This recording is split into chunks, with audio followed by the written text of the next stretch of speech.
और सुशांत केस में drugs angle से जांच में अब बिग फिश की तलाश शुरू हो गई है। बिग फिश यानी वो बड़ी मछली जिसने पूरे बॉलीवुड के तालाब में ड्रग्स खोली हुई है। शौविक के रिमांड मिलने के बाद एनसीबी आज रिया से पूछताछ कर रही है, लेकिन एक बात तय है कि यह केस अब रिया या शौविक तक नहीं रुकेगा और बहुत जल्द ही सबका नाम एक्सपोज कर दिया जाएगा। रिया और शौविक का कार्टेल खुलेगा तो बॉलीवुड में बड़ा तहलका मचेगा। ड्रग नेटवर्क में बॉलीवुड का शेयर कितना बड़ा है, इसकी जांच शुरू हो गई है। बॉलीवुड में ड्रग्स नेटवर्क के नेक्स्ट लिंक का जल्द पता चलने वाला है। रिया और शौविक तो बस एक टिपिंग पॉइंट है। यस, इस केस का बेसिस एंड जेनेसिस अगर आप देखें तो वो कहीं ना कहीं ऐसे सोशो कल्चरल एनवायरनमेंट में फिट सेटअप है जहां पे आप word Bollywood regularly interchange use करते हो। एनसीबी की टॉप टीम अभी मुंबई शहर में रहेगी, जहां 5 ग्राम से 50 ग्राम ड्रग्स की कहानी खत्म नहीं हो रही, क्योंकि इस नेटवर्क का असली किंगपिन एक्टिव है। सुशांत केस से पता चलता है कि बड़े स्टार्स के घर में ड्रग्स आराम से पहुंच रही है, क्रेडिट कार्ड से पेमेंट हो रही है, बांद्रा जैसे पॉश इलाके में ड्रग्स खुलेआम बिक रही है।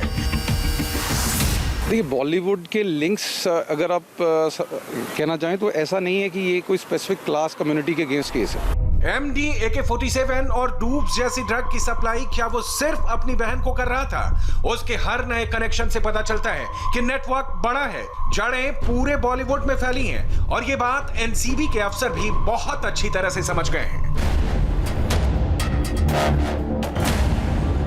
रिया और शौविक चक्रवर्ती तो अदना से खिलाड़ी हैं। मुंबई में ड्रग्स के तालाब की बड़ी मछली कौन है?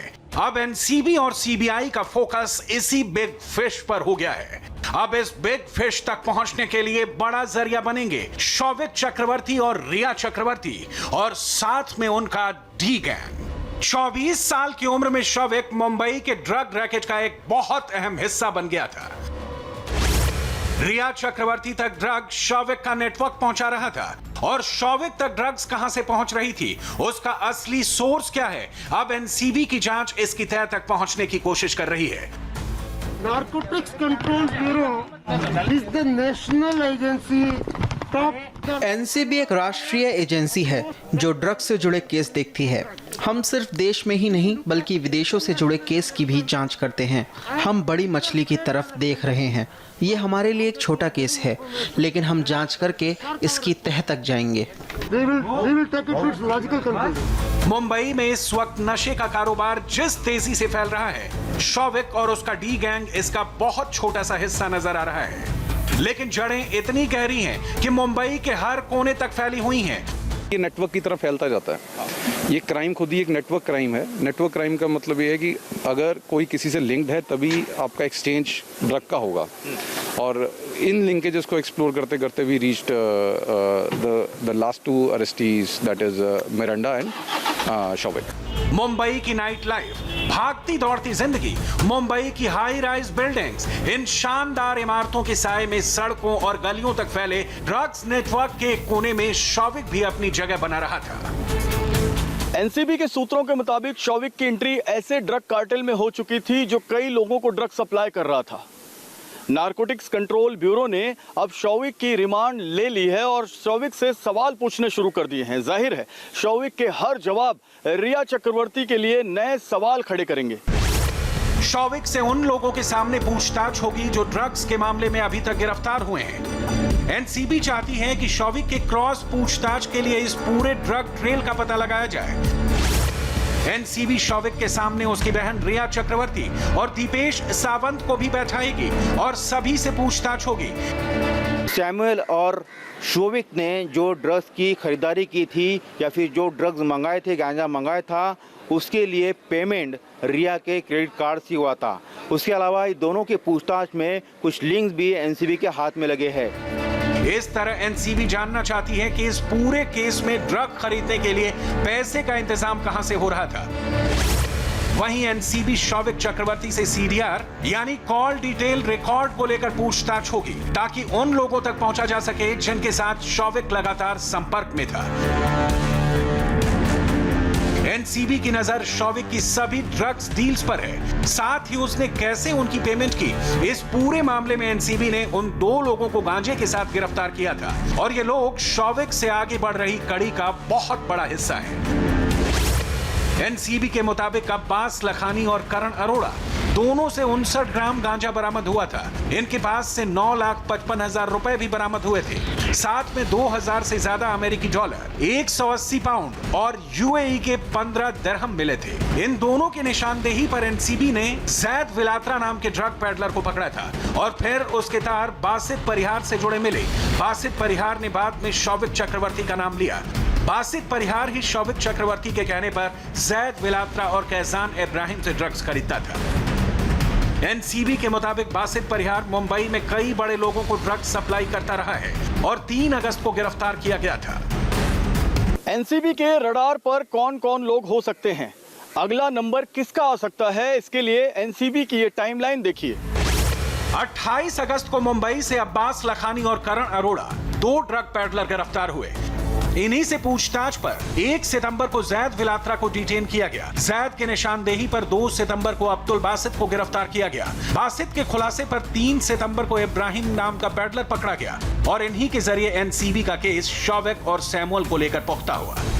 सैमुअल मरिंडा एंड शौविक के बीच ही कम्युनिकेशन जो कि कोर्ट को भी अप्राइज की गई एंड किसके बिहेस्ट पे कौन ड्रग ले रहा था, तो ये जो कवर होता है सेक्शन 29 में होता है कि अगर आप मीन्स किसी के बिहेस्ट पे ड्रग्स प्रोक्योर करते हो तो वो एलिमेंट को एक्सप्लोर किया गया एंड यस कहीं ना कहीं वो कम्युनिकेशन थी, इसीलिए कोर्ट ने इन्फॉर्म्ड डिसीजन लेते हुए हमें रिमांड दिया। अब कहानी शौविक से आगे बढ़ेगी और इसमें रिया चक्रवर्ती समेत कई लोग चपेट में आ सकते हैं। रिया और उसके भाई शौविक की चैट देखिए, दोनों के बीच ड्रग्स की बात हो रही है। हाँ प्लीज, वो दिन में 4 बार स्मोक करता है, उस हिसाब से प्लान करना। क्या उसे बड चाहिए? हाँ प्लीज। ठीक है, तो हम 5 ग्राम बड ले लेते हैं। ये 20 डूब्स होंगे।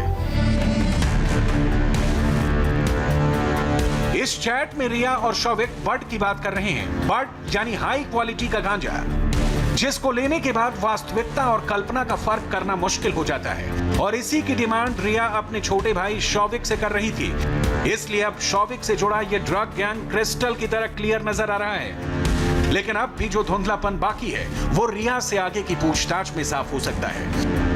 अब सुनिए शौविक चक्रवर्ती जिस ड्रग कार्टेल से जुड़ा था वो अपने ड्रग की डीलिंग कैसे करते हैं। इसमें न कस्टमर सामने आता है और न ही ड्रग डीलर अपनी पहचान जाहिर करता है। ये पूरा कारोबार व्हाट्सएप चैट, व्हाट्सएप ऐप और टेलीग्राम जैसे इंटरनेट के मैसेंजर्स के जरिए किया जाता है और इसमें इंटरनेट की बहुत बड़ी भूमिका होती है। सबसे पहले क्लाइंट को ड्रग्स की अलग अलग फोटो भेजी जाती है। जो ड्रग्स पसंद आती है उसका कोड नेम रिप्लाई किया जाता है।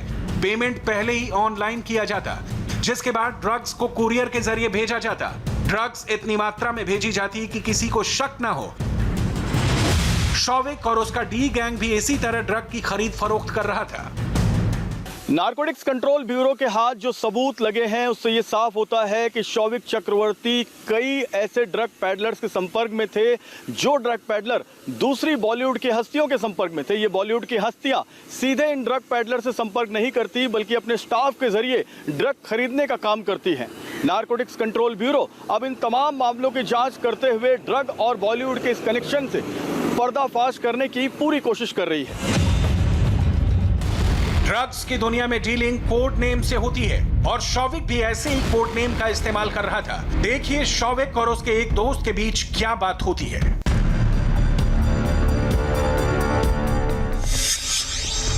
एक छोटा सा फेवर चाहिए ब्रो। बताओ ब्रो, माल कैसा था? पेपर अच्छा था ब्रो, मुझे एक स्कोरमैन की जरूरत है। मेरा डीलर स्टूपिड हरकत कर रहा है। तुम्हारे पास ऐसा कोई है जो मेरी इससे बाहर निकलने में मदद करे? वो पेपर बहुत आसान है, उसकी स्पीड पर फोकस करना होगा। हाँ भाई, सिर्फ हैश। मुझे पूछने दो। Yes bro. तुम्हें अभी चाहिए या फिर कल? अभी, अगर पॉसिबल हो तो। अगर उसके पास अभी है तो तुम स्मोक करोगे? हाँ हाँ भाई, कल करेंगे। अभी मैं शहर में हूँ, मैं अपने डीलर से बात करके बताता हूँ। और अभी तुम कहाँ हो? घर पर हो क्या? हाँ हाँ चलो ठीक है। और सुशांत के पोस्टमार्टम पर एम्स की फॉरेंसिक टीम का बड़ा खुलासा, ब्रेक के बाद।